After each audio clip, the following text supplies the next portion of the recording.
Tara samahan nyo kaming gumala at ikikwento ko sa inyo ang naging journey namin papunta sa sikretong ilog ng Rodriguez Rizal.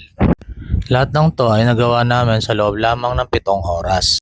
Alas 5 pa lang na madaling araw ay nagkita-kita na kami sa Payatas. Ang orihinal na plano ay pupunta kami sa Blue Rock Lagoon. Pero kagaya na nakikita nyo, habang nilalakbay namin ang daan ay palalim na ng palalim ang putik.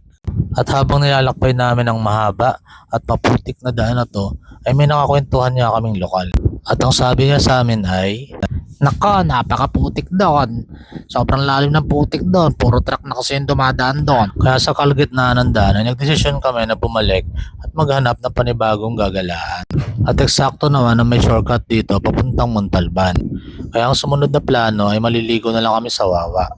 Kung gugustuhin nyo pumunta rito, hindi nyo kailangang dumaan doon sa putikan. May daan kasi sa Marikina at dire-diretsuhin nyo lang yon papuntang Montalban. Pag nakita nyo na si Manong na nagbabike, ibig sabihin malapit na kayo. Pagkalagpas nyo sa arko na yan, itatambad na sa inyo ang magandang tanawin ng lugar na to. Unfortunately, bawal pa maligo sa Wawa Dam dahil sa malakas na agos ng Wawa Dam. Kaya nang desisyon kami magtanong sa mga lokal kung saan pa pwedeng maligo. Eto nga, tapong naglalakad, may napagtanungan kaming bata at nagtitinda ng turon. At ang sabi niya sa amin ay, "Doon sir, sa may Secret River.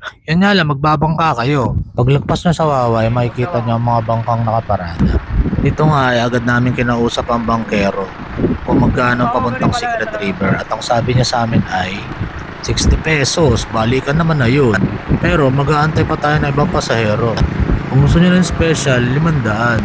Pero dahil sa nagtitipid kami, nantay na lang namin na magkaroon pa ng ibang pasahero. Kaya kinuhanan ko muna ng mga litrato ang That's My Boy ng Unitron.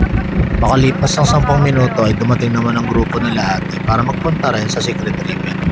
Dito nga sa bangka pa lang, ina-enjoy na talaga namin ang ganda ng tanawin.